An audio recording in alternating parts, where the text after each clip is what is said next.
MMFG ہمارے اس channel کو like, share اور سبسکرائب کریں اور صدقے جاریہ کا مستحق بنیں۔ ہمارے نیو اپڈیٹس کے لیے بیل آئیکن دبانا نہ بھولیں۔ محترم حاضرین،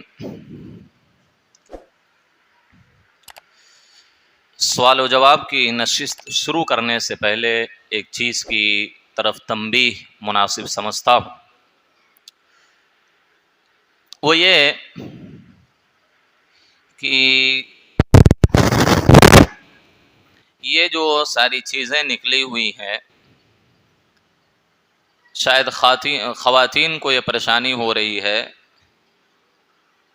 کہ ان کو علم نہیں ہو پا رہا ہے کہ حافظ صاحب یا تراویح پڑھانے والے اب وتر پڑھانے جا رہے ہیں، ان کی تراویح 8 رکعت مکمل ہوئی کہ نہیں ہوئی، اور وتر کب سے شروع ہوتی ہے۔ یہ دور حاضر کی پیداوار ہے۔ آپ کو معلوم ہونا چاہیے کہ اس طرح کا اعلان کرنا کہ وتر کی نماز پڑھی جا رہی ہے،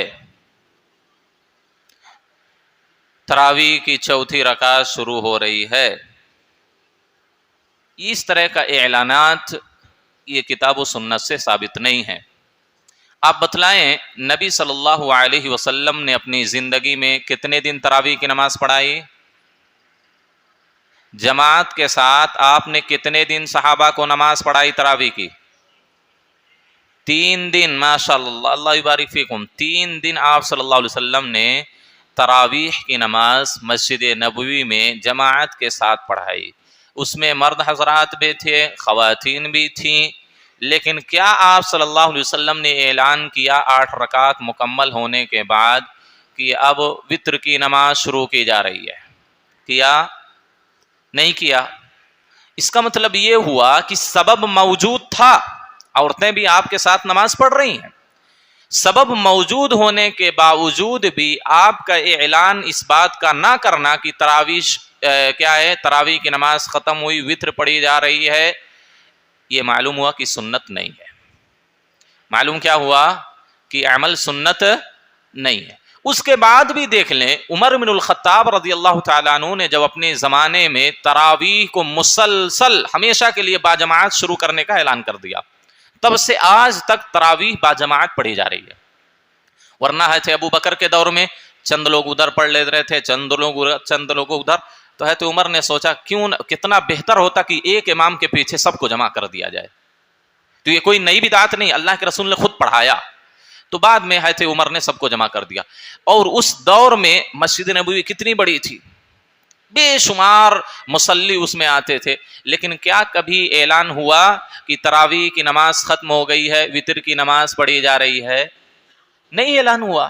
گویا کہ سلف کا اس پر عمل بھی نہیں ہے، سلف کا اس پر عمل نہیں ہے۔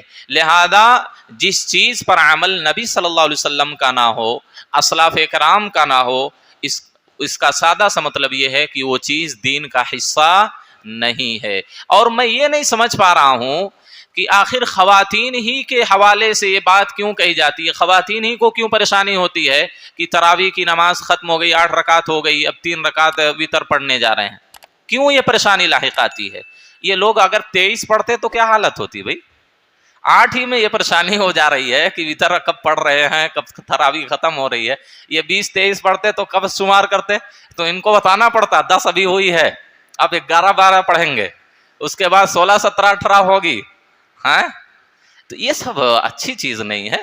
آپ توجہ سے کیا ہے، توجہ کے ساتھ نماز پڑھیں، اور ظاہر سی بات ہے ہر 4 رکعت کے بعد یہاں ترویحہ کیا جاتا ہے، یعنی آرام کیا جاتا ہے۔ کم سے کم میں 2 منٹ کا وقت دیتا ہوں آرام کرنے کے لیے، کسی کو پانی پینا ہے، ضرورت ہے تو ضرورت سے آ کے پھر نماز میں شامل ہو سکتے۔ یہ اس بات کی علامت ہے کہ 4 رکعت ہو گئی، پھر 4 کے بعد ہم تھوڑا سا آرام دیتے ہیں، ترویحہ کرتے ہیں، اس کا مطلب یہ ہوا 8 مکمل ہو گئی۔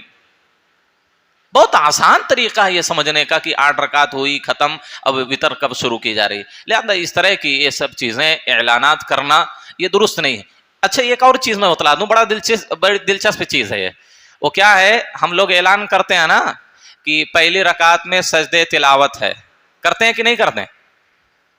میں بھی جب صرف حافظ تھا، میں 8-9 سال کی عمر سے تراویح پڑھا رہا ہوں، آج سے نہیں، 8 سال کی عمر سے میں تراویح پڑھا رہا ہوں.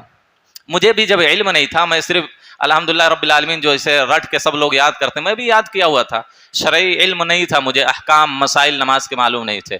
تو میں جب تراویح پڑھاتا تھا، خاص طور پہ جب ساؤتھ میں آیا، اپنے ادھر پڑھاتا تھا، تو کسی نے کبھی کچھ نہیں بولا کہ مول صاحب ذرا بول دیجئے حافظ صاحب کہ پہلی میں دوسری میں سجدے تلاوت. نہیں، میں منگلور سائٹ آیا پڑھانے جب ایک مرتبہ تراویح، تو بولے مول صاحب عورتوں کو بڑی پریشانی ہو رہی ہے، وہ آپ سجدے تلاوت میں جا رہے ہیں، وہ رکوع میں چلی جا رہی ہیں. تو میں کہا بھائی اس کا کیا حل ہے اب؟ تو بولے مول صاحب بول دیا کرو کہ پہلی رکعت میں سجدے تلاوت ہے، دوسری رکعت میں سجدے تلاوت ہے. میں کہا ٹھیک ہے چلو.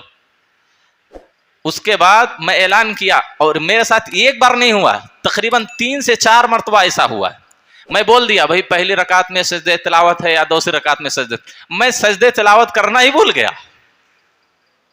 اب میں سیدھا رکوع میں جا رہا ہوں، سجدے کی آیت آ گئی میرے پاس، میں پڑھ کے نکل گیا. اس کے بعد اللہ اکبر جیسے عام رکعتوں میں رکوع کرتے ہیں، رکوع کر رہا ہوں، عورتیں سجدے میں جا رہی ہیں. اور یہی نہیں، مرکز میں بھی ابھی حالیہ کل پرسوں یا 2-4 دن کے اندر کا واقعہ ہے، وہ حافظ صاحب بیچارے اعلان کیے کہ پہلی دوسری رکعت میں سجدے تلاوت ہے، وہ بھی بھول گئے، آگے نکل گئے، وہ رکوع کیے اور سب عورتیں سجدے میں جا رہی ہیں. اور پرسوں وشاکھاپٹنم سے ایک عالم صاحب مجھے فون کیے، شیخ بہت بڑا مسئلہ ہو گیا ہے. میں کہا کیا ہو گیا بھائی بہت بڑا مسئلہ؟ وہ کیا بولے کہ شیخ ایسا مسئلہ ہے، حافظ صاحب بولے دوسری رکعت میں سجدے تلاوت ہے، اعلان کیے. اب اعلان کرنے کے بعد حافظ صاحب سجدے کی آیت سے آگے بڑھ گئے، سجدہ نہیں کر پائے، وہ رکوع میں چلے گئے. اب پہلی صف کے علاوہ پہلی صف امام کو دیکھ رہی ہے تو وہ لوگ رکوع میں چلے گئے. مردوں کی پہلی صف کے علاوہ دوسری صف سے لے کر عورتیں پورے مرد حضرات سب سجدے میں چلے گئے. یہ رکوع میں ہیں، وہ سب سجدے میں ہیں. اب جب امام صاحب کہتے ہیں سمی اللہ لمن حمیدہ، وہ سب کھڑے ہوتے ہیں کھٹا کھٹ، اس کے بعد امام کے ساتھ شامل ہوتے ہیں. اب سمی اللہ لمن حمیدہ کہتے ہیں، گویا کہ ان کا رکوع چھوٹ گیا. تو بولے مول صاحب اب کیا کرنا؟ ماں کہا کہ سب سے بڑی خرابی یہی ہے، یہ جو اعلان کرتے ہیں کہ پہلی دوسری رکعت میں سجدے تلاوت ہے، یہی جائز نہیں، یہی درست نہیں، اسی کو ساری بیماری ہو رہی، پریشانیاں لاحق ہو رہی. یہ اعلان کرنا کہ سجدے تلاوت ہے پہلی دوسری رکعت میں، یہ جائز نہیں ہے، جان لیجئے. نبی صلی اللہ علیہ وسلم نماز پڑھاتے تھے کہ نہیں پڑھاتے تھے؟ عورتیں 5 وقتہ نماز بھی آپ کے ساتھ پڑھا کرتی تھی کہ نہیں پڑھا کرتی تھی؟ ساری صحابیات جو خواتین تھی سب حافظہ تھیں کیا؟ سب کو پورا قرآن یاد تھا؟ کسی کو 1 پارہ 2 پارہ 10 پارہ 20 پارہ 30 پارہ ایسے ہی کسی کو یاد تھا. تو نبی صلی اللہ علیہ وسلم کیوں اعلان نہیں کرتے تھے کہ بھائی پہلی دوسری رکعت میں دیکھو سجدے تلاوت ہے؟ نہیں کرتے تھے. کیا صحابہ سے سلف سے کہیں سے بھی کوئی ایک چیز کوئی دکھائے کہ اس طرح کوئی اعلان کرتا ہو، کوئی اطلاع دیتا تھا؟ یہ سب نادانی ہے، جہالت ہے، یہ ساری پریشانیاں لاحق ہوتی ہیں. سمجھ رہے ہیں؟ تو یہ سب اعلانات کرنا کہ پہلی رکعت میں دوسری رکعت میں سجدے تلاوت ہے. تراویح کی نماز اب شروع کی جا رہی ہے، ابھی تراویح جب ختم ہو جائے 8 رکعت تو وتر پڑھی جا رہی ہے. یہ سب کتاب و سنت سے ثابت نہیں ہے، لہذا ان ساری چیزوں سے بچنا چاہیے، احتراز کرنا چاہیے. اسی وجہ سے بعض علماء نے اس کو بدعت کہا ہے، بدعت کہا ہے. کبار علماء نے، بڑے بڑے علماء نے کہا کہ اس بات کی اطلاع دینا کہ پہلی یا دوسری رکعت میں سجدے تلاوت ہے، وتر شروع کی جا رہی ہے، تراویح شروع کی جا رہی ہے، یہ سب بدعات میں سے ہے. سمجھ رہے ہیں؟ لہذا اس طرح کے اعلانات وغیرہ نہیں کرنے چاہیے. سوالات تو بہت زیادہ، ایسا لگ رہا ہے کہ اس کو کتاب بنانا ہے. ٹھیک ہے، سوال ایک ہے، اذان ہوتے وقت بیت الخلا کو جا سکتے ہیں یا نہیں جا سکتے؟ جی، اذان ہوتے وقت بیت الخلا جا سکتے ہیں، اس میں کوئی حرج نہیں ہے. اگر نبی نے تو یہاں تک کہا کہ اگر آپ کو ضرورت ہے پیشاب پیخانے کی تو آپ نماز نہیں پڑھ سکتے، نماز نہیں پڑھ سکتے. اور نماز کی حالت میں بھی اگر ہوا کے خروج ہونے کا امکان ہے، آپ کو احساس اور ہوا خارج ہو رہی ہے، یا کچھ لوگ ہیں کیا ہے قضاء پیشاب پیخانہ روک کر کے نماز پڑھتے ہیں، حدیث میں اس سے منع کیا گیا. اسی حالات میں آپ جائیے، وضو کر کے آئیے، ضرورت پوری کر کے آئیے، پھر نماز پڑھیے. تو ظاہر سی بات ہے اذان ہوتے وقت تو بدرجہ اولیٰ جا سکتے ہیں. لیکن اگر وقت آپ کے پاس ہے تو ایسی صورت میں آپ اذان کا جواب دینا چاہ رہے ہیں کیونکہ بیت الخلا میں اس حالت میں تو اذان کا جواب نہیں دے سکتے ہیں، تو آپ اذان کا جواب دینا چاہ رہے ہیں دے سکتے ہیں، اس کے بعد دعا وعا پڑھ کے بیت الخلا میں جا سکتے ہیں۔ لیکن اگر کوئی اسی حالت میں جانا چاہتا ہے تو جا سکتا ہے، لیکن بیت الخلا میں اس دوران یا اس حالت میں اذان کا جواب دینا اس کے لیے جائز اور درست نہیں ہے، کیونکہ وہاں پر اللہ کا ذکر کرنا صحیح نہیں ہے۔ زیورات پر زکوٰۃ نکالنا ضروری یا نہیں؟ جی، زیورات پر زکوٰۃ نکالنا فرض ہے۔ واہ جی، کوئی بھی زیورات ہوں، تجارت کے لیے اگر ہیں تو وہ تو اس میں پوری امت کا اجماع ہے، کوئی اختلاف نہیں، لیکن جو زیورات استعمال میں آتے ہیں، جو لوگ پہنتے ہیں، تو اس زیورات پر بھی زکوٰۃ نکالنا ضروری ہے، اگرچہ اختلافی مسئلہ ہے، لیکن صحیح بات یہ ہے کہ ایسے زیورات پر بھی زکوٰۃ نکالی جائے۔ 7.5 تولہ اگر کسی کے پاس سونا ہو، یا 52.5 تولہ چاندی کسی کے پاس ہو، یا اس کے بالمقابل پیسہ ہو اتنا، اور اس پر سال گزر چکا ہو، تو 2.5% کے حساب سے زکوٰۃ نکالنا واجب اور فرض ہے۔ اکثر لوگ تراویح کے ساتھ ساتھ رات میں تہجد کا بھی اہتمام کر رہے ہیں، کیا یہ درست ہے؟ تراویح کے بعد تہجد کی نماز ادا کرنا یہ جائز نہیں ہے۔ رمضان کے مہینے میں جس کو ہم لوگ تراویح کہتے ہیں، اسی کو قیام اللیل بھی کہا جاتا ہے، اسی کو تہجد بھی کہا جاتا ہے، اسی کو رات کی نماز بھی کہا جاتا ہے۔ یہ سب ایک ہی نماز کے مختلف نام ہیں۔ تہجد، قیام اللیل، تراویح، رات کی نماز، یہ سب ایک ہی چیز ہیں۔ اگر 11 رکعت آپ نے پڑھ لی ہے تو اس کے بعد آپ کے لیے درست نہیں ہے کہ آپ پھر سے تہجد پڑھیں۔ نبی صلی اللہ علیہ وسلم نے جب آخری یعنی تیسرے دن نماز تراویح پڑھائی تو صحابہ کو ڈر لگنے لگا کہ آج سحری کھائیں گے کہ نہیں کھائیں گے۔ دیکھیے نبی صلی اللہ علیہ وسلم نے تراویح شروع کی اور کب تک پڑھائی؟ صحابہ یہ ڈر گئے کہ آج سحری کھائیں گے کہ نہیں کھائیں گے ہم لوگ۔ ادھر تراویح ختم ہوئی، ادھر صحابہ کیا ہے، کچھ وقت ملا ان کو سحری کر کے فوراً فجر کی نماز کے لیے کھڑے ہو گئے۔ اس کا مطلب کیا ہوا؟ نبی صلی اللہ علیہ وسلم کیا کبھی تہجد چھوڑتے تھے؟ بعض علماء جو لوگ کہتے ہیں تہجد بھی پڑھ سکتے ہیں تراویح کے بعد، وہ خود کہتے ہیں کہ نبی صلی اللہ علیہ وسلم پر تہجد واجب تھی، تو واجب تھی تو نبی نے کیوں نہیں پڑھی بھائی؟ کیا نعوذ باللہ واجب عمل نبی صلی اللہ علیہ وسلم چھوڑ دیں گے؟ نہیں پڑھے۔ اس کا مطلب یہ ہوا کہ رمضان کے مہینے میں تہجد ہی تراویح ہوتی ہے، وہی قیام اللیل، وہی تراویح، لہذا اس کے بعد الگ سے تہجد کی نماز پڑھنا یہ جائز اور درست نہیں ہے۔ ہاں اگر کوئی وضو بناتا ہے تو تحیۃ الوضو کی 2 رکعت پڑھ سکتا ہے، مسجد میں آ رہا ہے، مسجد میں بیٹھنے سے پہلے تحیۃ المسجد 2 رکعت پڑھ سکتا ہے۔ آپ صلی اللہ علیہ وسلم نے کیا کہا؟ اجعلوا آخر صلاتکم باللیل وطرا، اپنی رات کی آخری نماز وطر کو بناؤ۔ رات کی آخری نماز کون سی ہونی چاہیے؟ وطر ہونی چاہیے۔ تو وطر ہی لاسٹ نماز ہے، اس کے بعد نماز نہیں ہے۔ اور آپ کو یہ بھی بتلا دوں، حضرت عائشہ، صحیح بخاری کی روایت ہے، حضرت عائشہ رضی اللہ تعالیٰ عنہ فرماتی ہیں کہ اللہ کے رسول صلی اللہ علیہ وسلم نے رمضان اور غیر رمضان میں 11 رکعت سے زیادہ نماز نہیں پڑھتے تھے۔ صحیح بخاری کی روایت ہے، 11 رکعت سے زیادہ چاہے وہ رمضان ہو یا غیر رمضان ہو نہیں پڑھتے تھے۔ اگر تراویح اور تہجد الگ الگ ہوتی تو 11 یہ ہوتی، 11 وہ ہوتی، کتنا ہو جاتی؟ 22 رکعت ہو جاتی۔ تو حضرت عائشہ سے زیادہ کون جانتا ہے؟ تو لہذا تراویح کے بعد پھر تہجد کا اہتمام نہیں کرنا چاہیے۔ اکثر لوگ بینک سے لون لے رہے ہیں، یہ چیز عام ہو گئی، اس کا شرعی حکم کیا ہے؟ یہ حرام ہے، سود ہے، یہ واضح ہے، بار بار اس پر گفتگو کی گئی ہے، سمجھ رہے ہیں؟ لون وغیرہ لینا یہ جائز نہیں ہے۔ جو لوگ سودی کاروبار کرتے ہیں کیا ان کی دعوت قبول کر سکتے ہیں یا نہیں؟ دیکھیے میں اکثر کہا کرتا ہوں کہ اس کی 2 حالتیں ہیں۔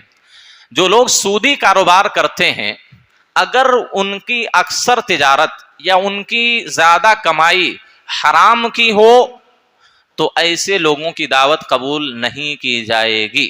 البتہ ذرا کہیں سے سود مل گیا یا حرام کی کمائی ذرا کہیں سے آ جا رہی ہے، 1%، مان لیجیے 90% حلال کا، 10% اس کا حرام کا، تو ایسے لوگوں کی دعوت قبول کر سکتے ہیں۔ البتہ جو معاشرے کے، گاؤں کے، سماج کے جو معزز لوگ ہیں، جن کی لوگ اقتدا کرتے ہیں، جن کو اچھا سمجھتے ہیں، جن کو آئیڈیل مانتے ہیں، ایسے پرہیزگار لوگوں کو، بڑے لوگوں کو ایسی دعوتوں میں قبول نہیں کرنا چاہیے، تاکہ دعوت دینے والے پر اثر ہو کہ آخر یہ لوگ ہماری دعوت پر کیوں نہیں آئے۔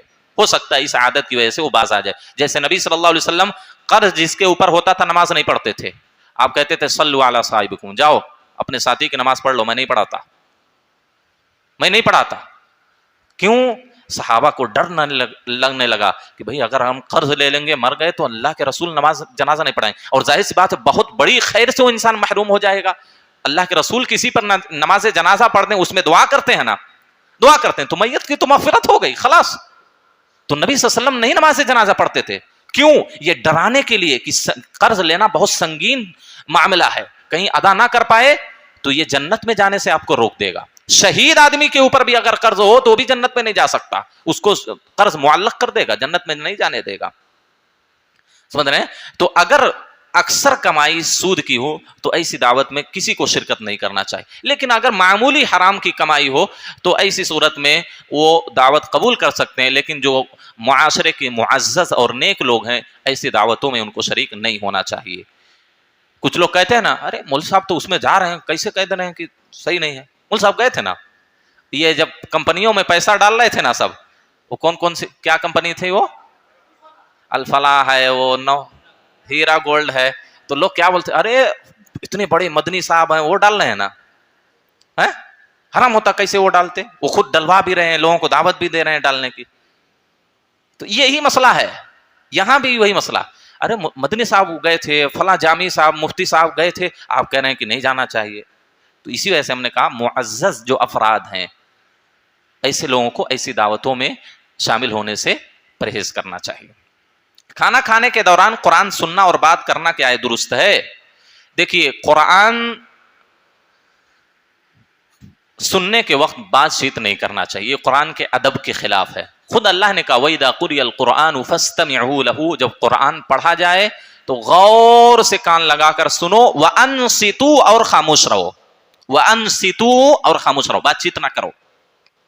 تو قرآن اگر آپ موبائل سے سن رہے ہیں یا کوئی حافظ آپ کو سنا رہا ہے تو قرآن کا ادب یہ ہے کہ اس وقت خاموشی اختیار کی جائے، بات چیت نہ کی جائے۔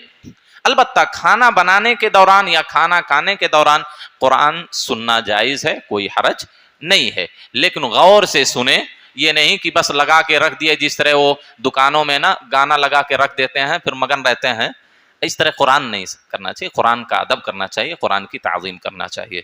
سوالات بہت زیادہ ہیں۔ کسی آدمی کے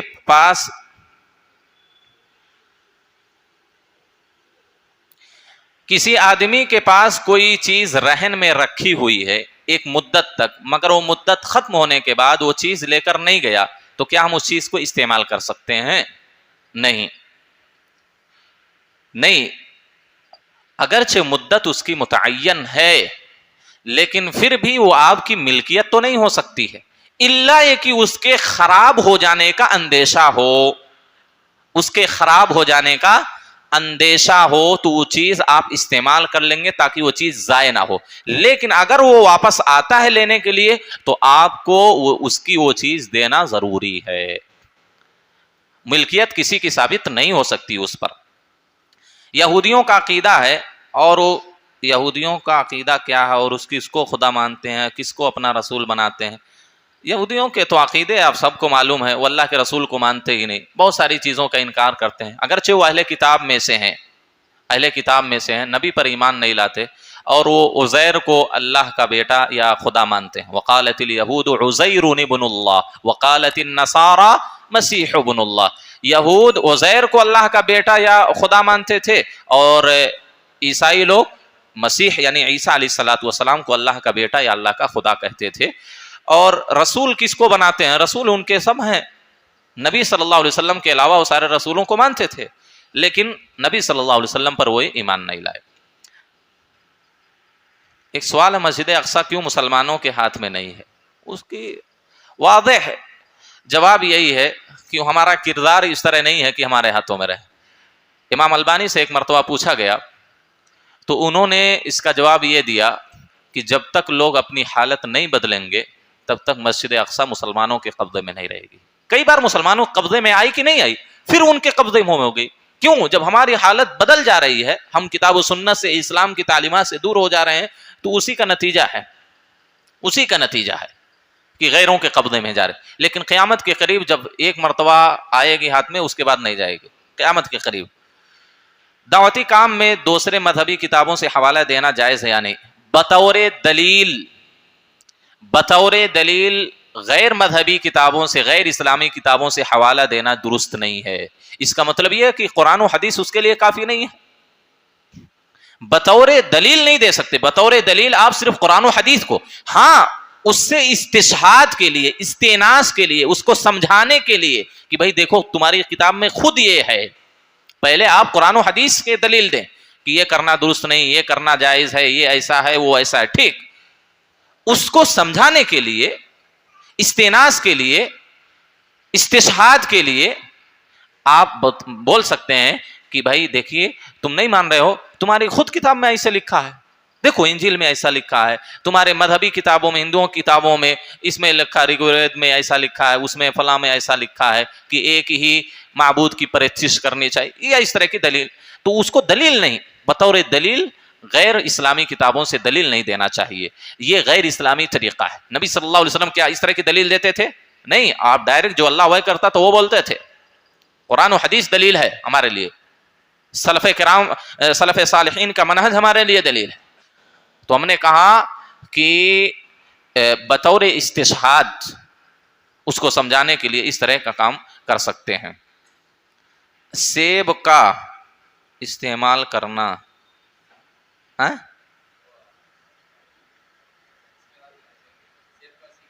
سرکہ, دیکھیے سیب کا سرکہ استعمال کرنا جائز ہے اگر اس میں نشہ نہ ہو. اگر اس میں نشہ نہ ہو تو اس سرکے کو استعمال کر سکتے ہیں, اور اگر نشہ پیدا ہو گیا ہے تو اس کو استعمال کرنا حرام ہے. کل مسکر خمر و کل مسکر حرام.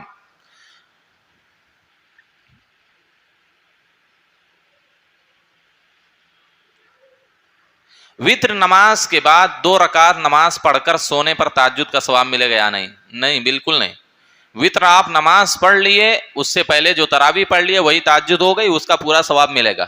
اور امام کے ساتھ اگر آپ نے 1 گھنٹہ یہی پڑھ لیا تراویح تو پوری رات تہجد پڑھنے کے برابر ثواب ملے گا. لہذا وتر پڑھ لیے تو اب دوسری نماز نہیں ہے. ہم نے کہا کہ اگر رات کو اٹھے نماز پڑھنا چاہ رہے ہیں, وضو کر لیے, تو وضو کے بعد 2 رکعت تحیۃ الوضو پڑھ سکتے ہیں, مطلق تہجد کی نماز نہیں پڑھ سکتے. وتر کی نماز میں دعائے قنوت چھوڑنے کا سبب کیا ہے, وضاحت کیجئے. وتر کی نماز میں دعائے قنوت یا قنوت وتر پڑھنا یہ مستحب ہے, واجب نہیں ہے. اس کا مطلب یہ ہوا کبھی کبھار آپ اس کو چھوڑ سکتے ہیں تاکہ لوگوں کو یہ نہ لگنے لگے کہ بھئی واجب ہے.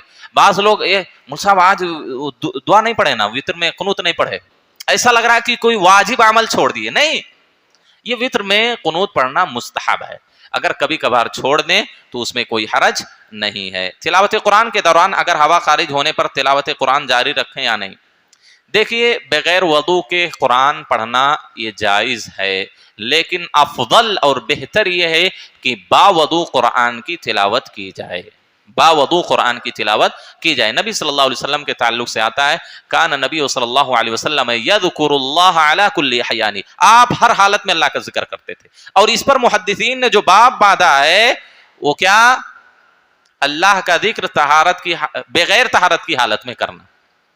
تو ہر حالت میں اللہ کے رسول تو کیا ہے, باوضو نہیں رہتے تھے, اور صحابہ کرام سے بھی بے شمار آثار مروی ہیں. تو بغیر وضو کے تلاوت قرآن کی جا سکتی ہے, لیکن افضل اور بہتر اور مناسب یہ ہے کہ وضو کر کے ہی قرآن کی تلاوت کی جائے. بغیر وضو کے کوئی قرآن کی تلاوت کرتا ہے تو کوئی گناہ کا کام نہیں ہے. کرسی پہ بیٹھ کر نماز پڑھنے والوں کو پیر لگانا چاہیے یا نہیں؟ ضروری ہے لگانا, واجب ہے لگانا, واجب اور فرض ہے لگانا. چاہے وہ کرسی پر بیٹھیں, چاہے ہوا میں لٹکیں, چاہے کھڑے ہو کر نماز میں پڑھیں, کندھے سے کندھا اور قدم سے قدم لگانا یہ واجب اور فرض ہے. نبی کا یہ حکم ہے, آپ نے حکم دیا ہے, اور نبی کا حکم وجوب کی دلیل ہے. اسی بنیاد پر میں بارہا کہتا ہوں، شاید لوگوں کو بات بری بھی لگتی ہو، لیکن حق بولنے سے کبھی بھی کسی کی پرواہ نہیں کی جاتی. یخافون ولا یخافون لومۃ لائم، کسی پر لعنت ملامت کرنے والے کی پرواہ نہیں کرنا چاہیے حق کے معاملے میں، چاہے وہ اپنے باپ دادا ہیں کیوں نہ ہو. حق بات جو ہے وہ بول دینا چاہیے. میں بارہا کہہ چکا ہوں کہ اس طرح کی کرسیاں مسجد میں نہ رکھی جائیں، اور تقریباً ہر مسجد میں میں کہا ہوں، صرف یہاں نہیں، ہر مسجد میں یہ بات بول چکا ہوں، اور جہاں بھی گیا ہوں یہ بات بولتا ہوں. یہ جو ہم لوگ کرسی رکھتے ہیں اس سے ہماری صف کٹ جاتی ہے. ایسی کرسی لائیں جس پہ ہم صرف بیٹھ سکیں. اگر پتلی سی کرسی ہوگی، حرم وغیرہ میں آپ لوگوں نے دیکھا ہوگا، وہ کرسی رکھتے ہیں تو بغل میں اس طرح پاؤں نکالتے ہیں تو قدم سے قدم مل جاتا ہے، آرام سے ملتا ہے. اور بغیر ضرورت کے کچھ لوگ کرسی پہ بیٹھ کے نماز پڑھ لیتے ہیں، حالانکہ ان کو کھڑے ہونے کی طاقت ہے. ہاں مانتا ہوں کہ اٹھ نہیں سکتے، بیٹھ نہیں سکتے، ٹھیک، تو سجدہ کر لیجئے کرسی پر، لیکن رکوع اور قیام تو صحیح حالت میں کیجئے. کچھ لوگ ہیں ایسے آتے ہی کرسی پہ بیٹھ جاتے ہیں، حالانکہ آدھا گھنٹہ وہ باہر کھڑے ہو کر گفتگو کر سکتے ہیں. نماز کا قیام کتنا دیر ہوتا ہے بھائی؟ 5 منٹ، زیادہ سے زیادہ فجر کی نماز میں 5-6 منٹ ہو جاتا ہے، قیام لمبا ہو جاتا. بقیہ نمازوں میں 1-2 منٹ کھڑے ہوتے ہیں، امام صاحب قرات ہوتی ہے، تو اتنا دیر تو ہم کھڑے ہو سکتے ہیں، کھڑے ہو سکتے ہیں. سجدے میں جانا بیٹھنا آپ کے لیے پریشانی ہے. اللہ ایسے تمام لوگوں کو صحت دے، عافیت دے، ہر طرح کی بیماری سے نجات دے. لیکن کھڑے ہو کر، جہاں اگر کھڑے ہونے کی طاقت ہے تو کوئی بیٹھ کر نماز پڑھا، قیامت تک پڑھتا رہے اس کی نماز نہیں ہوگی، قیامت تک پڑھتا رہے اس کی نماز نہیں ہوگی. کیونکہ نبی صلی اللہ علیہ وسلم نے کہا اگر طاقت ہے تو کھڑے ہو کر نماز پڑھنا، نہیں طاقت ہے تو ایسی صورت میں آدمی بیٹھ کر نماز پڑھے. اور آپ صلی اللہ علیہ وسلم نے یہ بھی حکم دیا، صلی علی الارض ان استطعت، جتنا ممکن ہو سکے زمین پر بیٹھ کر نماز پڑھنے کی کوشش کرنی چاہیے، جتنا ممکن ہو سکے. لیکن یہ عام آج کل جو فیشن چل گیا، رواج چل گیا، ذرا بھی کچھ مسئلہ ہوا بیٹھ کر نماز پڑھ لیے. بھائی کبھی آپ نے سوچا کہ ہماری نماز ہوئی کہ نہیں ہوئی؟ اور کچھ لوگ ہیں ایسے بیٹھتے ہیں نماز میں، دیکھیں ہیں کہ نہیں آپ لوگ؟ مجھے معاف کیجئے گا، یہ حق مسئلہ ہے، آپ کی نمازوں کا مسئلہ ہے، آپ کی سب سے اہم عبادت کا یہ مسئلہ ہے. بھئی نماز میں آرام نہیں کرنا، اللہ کے سامنے ہم کو کھڑا ہونا بیٹھنا ہے. تو اگر آپ کو سہارا چاہیے تو آپ سیدھے بیٹھیں اس طرح. اب آپ ایسے ٹیک لگا کر بیٹھیں گے، سوئیں گے، تو ظاہر سی بات ہے یہ درست ہے نہیں ہے. ایسے لوگوں کو اپنی نماز کی خیر منانی چاہیے. کھڑے ہو کر طاقت ہے نماز پڑھنے کی تو کھڑے ہو کر پڑھیں، نہیں تو اگر نہیں پڑھیں گے تو آپ، ہم نے کہا قیامت تک پڑھتا کوئی رہے اس کی نماز ہوتی نہیں، چاہے وہ مرد ہوں چاہے عورتیں ہوں.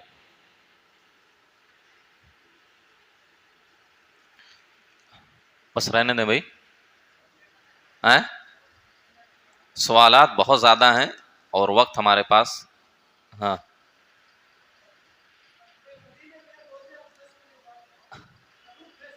ہاں سلام کہتے ہیں، سلام کہتے ہیں حضرت ابو بکر کو، عمر کو، اللہ کے رسول کو. ہاں دیکھیے یہاں بھی آپ بیٹھ کر اس مسجد میں، اپنے گھر میں، اپنے گاؤں میں نبی صلی اللہ علیہ وسلم پر درود بھیجیں گے تو نبی صلی اللہ علیہ وسلم اس کا جواب دیں گے. حدیث کے اندر آتا ہے کہ اللہ کے رسول نے کہا کہ میرے لیے کچھ فرشتوں کو اللہ نے کیا ہے سپرد کیا ہے، کچھ فرشتوں کو میرے لیے مقرر کیا ہے کہ کہیں بھی تم درود بھیجو وہ میرے پاس درود پہنچاتے ہیں، اور جب پہنچائیں گے تو ظاہر سی بات ہے نبی صلی اللہ علیہ وسلم اس کا جواب دیں گے. کچھ فرشتے ایسے ہیں کہ ان کو زمین و آسمان کے اندر، یعنی جتنے بھی آدمی ہیں ان کے نام، ان کے باپ دادا کے نام ان کو دے دیں گے رجسٹر میں. جب کوئی درود بھیجتا ہے نبی پر سنت کے مطابق، اپنی طرف سے نہیں، سنت کے مطابق، تو جا کے فرشتے بولتے ہیں فلاں ابن فلاں نے آپ پر درود بھیجا اللہ کے رسول. کتنی بڑی خوش نصیبی ہے کہ کسی کے باپ کا نام کسی کے بیٹے کی وجہ سے لیا جائے نبی کے پاس. کثرت سے درود بھیجے میرے بھائیو نبی پر، خاص طور پر جمعہ کے دن. تو اللہ کے رسول کے پاس درود پہنچایا جاتا ہے، فرشتے لے کر حاضر ہوتے ہیں، اللہ کے رسول کو کہتے ہیں فلاں ابن فلاں نے آپ پر درود بھیجا اللہ کے، تو آپ جواب دیتے ہیں اس کا. لیکن بقیہ لوگ جواب نہیں دیتے، بقیہ لوگوں کے علم اللہ کے حوالے ہے.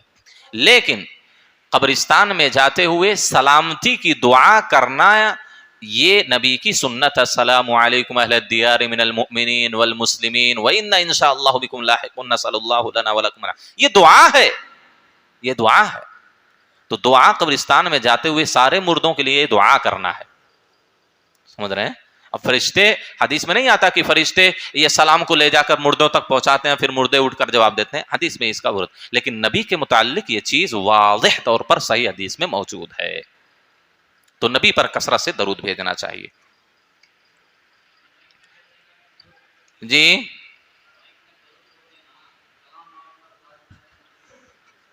نہیں، یہ طریقہ درود بھیجنے کا نہیں ہے، یہ طریقہ نہیں ہے۔ درود ابراہیمی جو ہے وہ پڑھیں، اور اس کا کوئی خاص وقت نہیں ہے کہ اذان دینے سے پہلے درود پڑھیں پھر اذان دے، اور جو یہ مخصوص طریقے ہیں سات و سلام پڑھنا وغیرہ وغیرہ، یہ سب بدعات ہے۔ درود کا کوئی وقت نہیں، آپ ہمیشہ پڑھتے رہیں، جتنا پڑھیں گے اتنا آپ کے حق میں مفید ہوگا۔ اس کو رکھو، بعد میں دیکھیں گے۔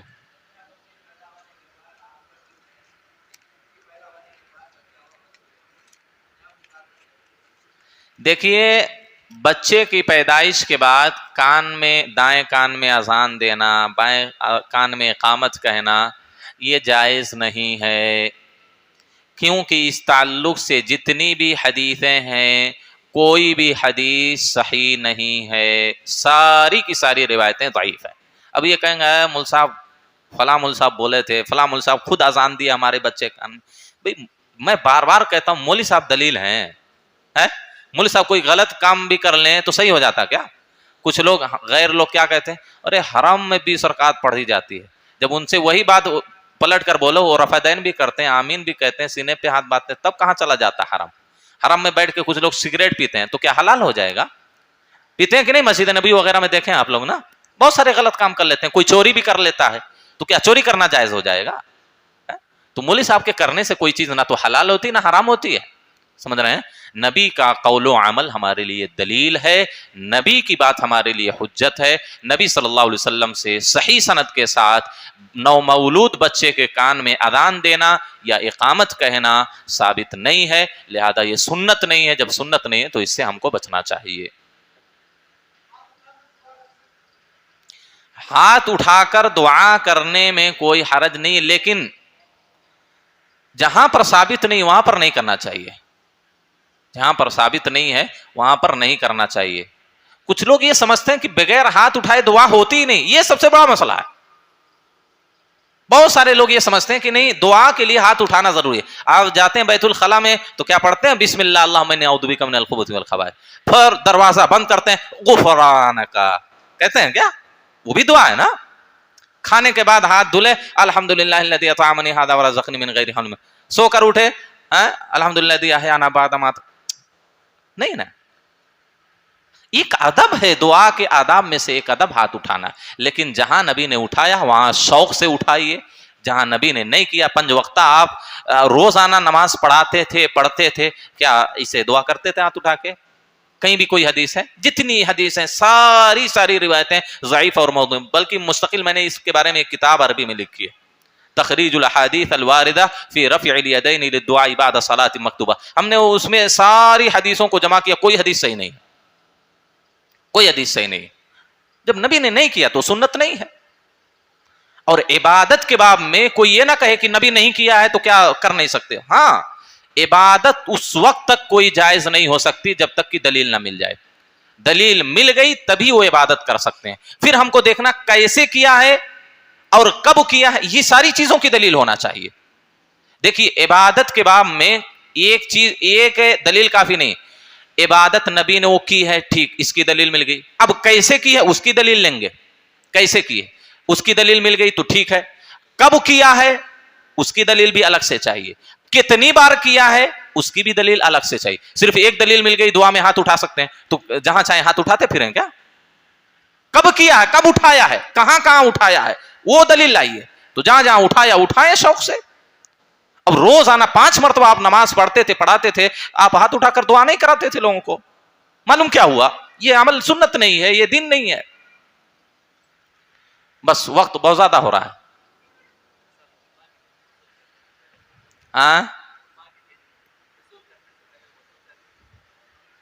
جمعہ کے دن ہو یا کبھی بھی ہو، غسل کرنے سے پہلے وضو کر لینا یہ سنت ہے، لیکن کوئی نہیں کیا تو کوئی حرج نہیں، چاہے وہ جمعہ کے دن ہو یا غیر جمعہ کے دن ہو.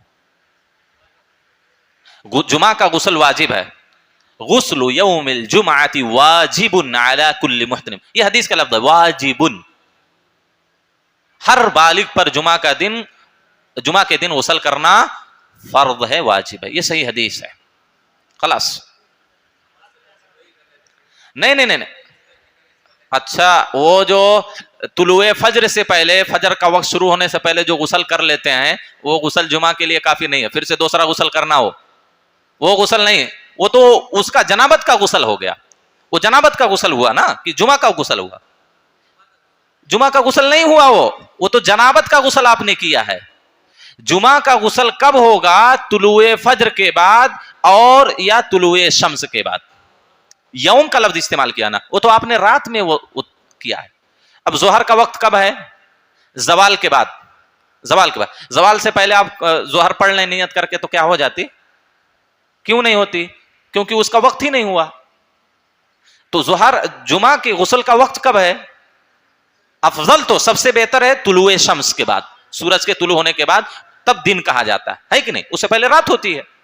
لیکن علماء نے گنجائش نکالی ہے کہ طلوع فجر کے بعد، یعنی فجر کا وقت شروع ہو جانے کے بعد اگر کوئی کر لے تو جمعہ کے لیے وہ غسل کافی ہو جائے. لیکن طلوع فجر سے پہلے کرتا ہے تو جمعہ کے لیے وہ غسل کافی نہیں ہے. پھر سورج کے نکلنے کے بعد یا اس کے بعد جمعہ کے لیے غسل کرنا ضروری اور واجب ہے.